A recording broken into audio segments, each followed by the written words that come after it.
The original trilogy of Sonic games have gone down in history as some of the most beloved platformers of all time. I mean, sure, okay, the first game is a little janky, I'll be the first one to admit that, but 2 and 3 still hold up incredibly well, even today. It's no secret though that the quality of Sonic games have gone down considerably in the last 15 years, to put it lightly. I'm only the 10 billionth YouTuber to point that out, and I'm the 20 billionth YouTuber to point out how often that's been pointed out.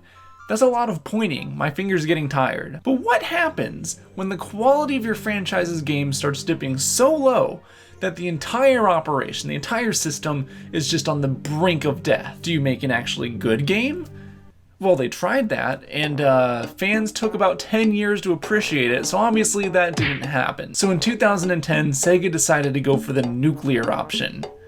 Let's make Sonic 4, baby. Even though there were good games after Sonic 3, but what if I told you that Sonic the Hedgehog 4 isn't the only game in the series that could be considered, well, Sonic the Hedgehog 4. In fact, it wasn't even the first game that could be considered Sonic 4, nor was it the last. My name's GregCubed, I'm really hungry right now, and we are going to look at all of the games that could be possibly considered Sonic the Hedgehog 4 and try and figure out which one is the truest. I suppose the best place to start would have to be, well, Sonic the Hedgehog 4.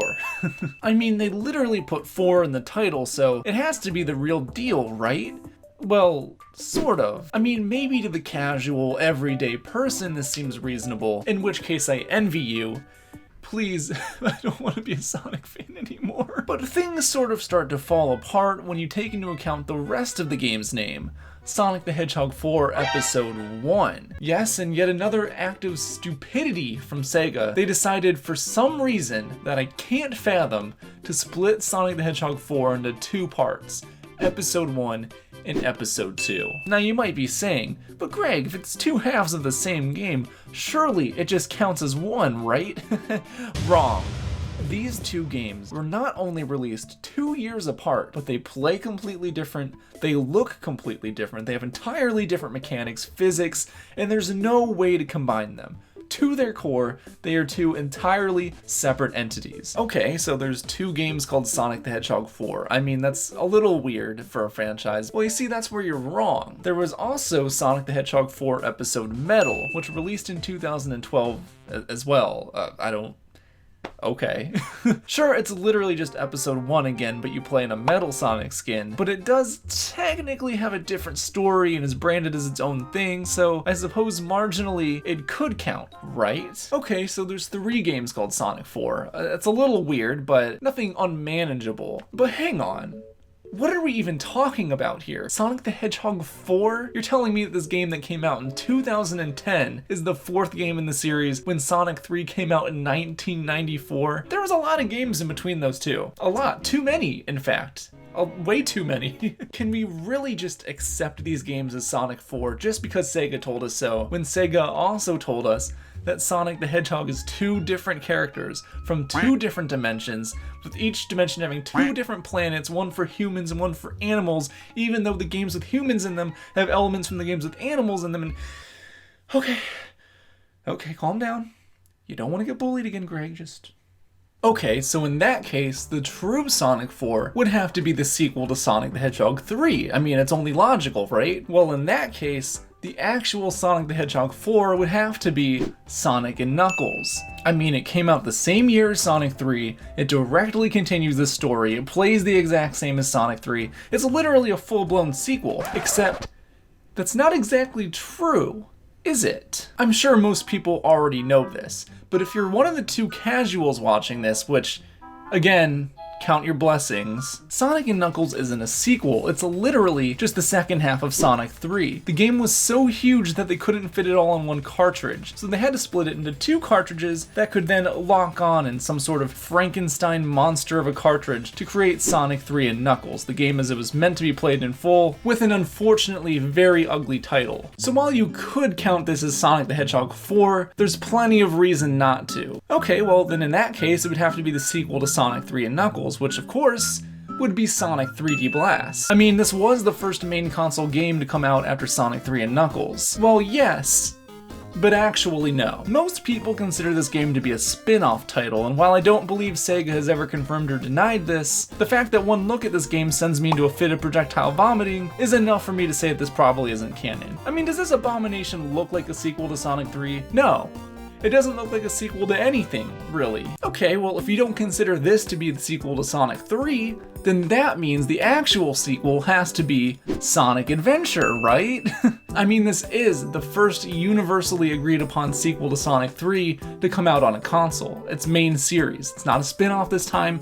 It has to be the real deal. Well, maybe. I mean, it is a 3D game, isn't it? Gameplay-wise, it's pretty different from the actual classic trilogy, and to some purists, maybe that's just enough to disregard it. I mean, 3D Blast was too different to be a Sonic 3 sequel, so I can't imagine that this would fly. Okay, well then if we're going off of 2D games only, then I guess the actual Sonic 4 just has to be Sonic Advanced for the Game Boy Advanced. I mean, this was the first 2D Sonic game to come out after Sonic 3, period, and it was even developed as a spiritual successor to the classics. But can this really count? Can it really? I mean, it is a handheld game after all, and as we know, handheld games don't count as main series games for some reason. I don't know why they don't. But I didn't make the rules. I'm just reporting what everyone else says, okay? Besides, it was only a few years ago that we got the console sequel to Sonic 3, Sonic Mania. I mean, right in the opening, it touts itself as a direct sequel to Sonic and Knuckles, and the game's story takes off immediately after the end of Sonic 3 and Knuckles. Wow, I'm really tired of saying Sonic 3 and Knuckles. Can this end? Can I be done with this? Unlike Sonic Advance, this game plays exactly like the classics, it looks exactly like the classics, it's not just almost like them, so surely this is the truest Sonic 4 there is. I mean, even most people online tout it as such. But hang on. What the hell are we talking about here? Sonic 3 sequels? Are you kidding me? What kind of backwards ass logic is that? Sonic the Hedgehog 3 isn't even the third game in the series. It's the fourth. That's right, lads. Sonic 3 is the real Sonic 4, and I'm not even joking. Look at the timeline of main series console releases. There's Sonic 1, Sonic 2, and then Sonic CD. And don't even try telling me that that's not main series, okay? Because it is. Sonic 3 is literally Sonic 4 in every sense of the word. It would be naive to even think otherwise. But hang on, hold the phone. Main series? What the hell does that even mean? There is no main series. Even the official Sonic the Hedgehog Twitter account says that everything is canon. So can we really call Sonic the Hedgehog 3 Sonic the Hedgehog 4 when the actual Sonic the Hedgehog 4 is Sonic Spinball? I mean, it just makes sense, right? I mean, it was the fourth overall Sonic game to be released on a console, so why not count it? Sure, it's a jank pinball game based on one of the weird Western Sonic cartoons that just made no sense at all, but I mean, it's not like Sonic lore makes any sense these days anyways, except it can't really be called Sonic 4, can it? I mean, there are the Game Gear games. I mean, if we're counting spin-offs, we kind of have to include the Game Gear games in there, don't we? I mean, we already counted Sonic Advance as Sonic 4, and that's on a handheld, so in that case, the true Sonic the Hedgehog 4 would have to be none other than, and I'm not joking, Sonic the Hedgehog 2. If we're going off the full chronological order of Sonic the Hedgehog game releases, this would be the true fourth game in the series. See, after Sonic 1, there was, well, Sonic 1. But on the Game Gear. This might seem like a downgraded port of the original title, but nay. It consists of entirely original zones, level layouts, and even features a slightly altered story and a cute little world map. After that, there was Sonic 2 for Game Gear, which for some reason came out before the actual Sonic 2, and much like the first game, it's entirely unique from its big brother. So yeah, Sonic the Hedgehog 2 was Sonic the Hedgehog 4 all along. I mean, it just makes sense. Or is it Sonic 4? I mean, there's still one piece of the puzzle that's still missing.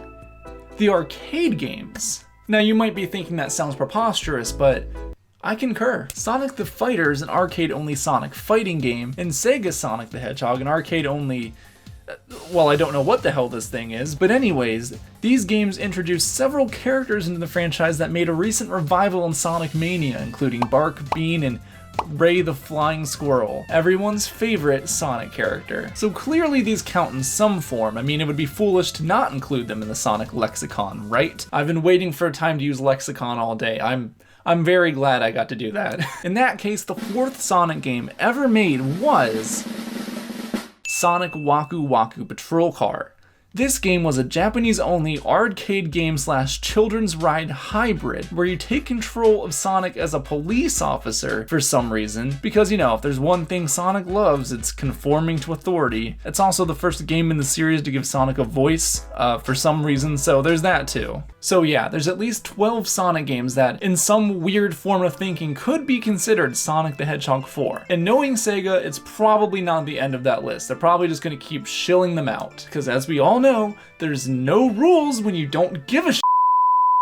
Anyways, let me know if I missed any in the comments. I'm already very excited for Ninja Star Compass to leave an entire 7-page essay on why Sonic Forces is actually Sonic 4, and if it's not on my desk in the next hour, Ninja, you're fired. Until then, see you next time. No, seriously, no big gag, just Kuna Matata. I don't know how to end videos anymore.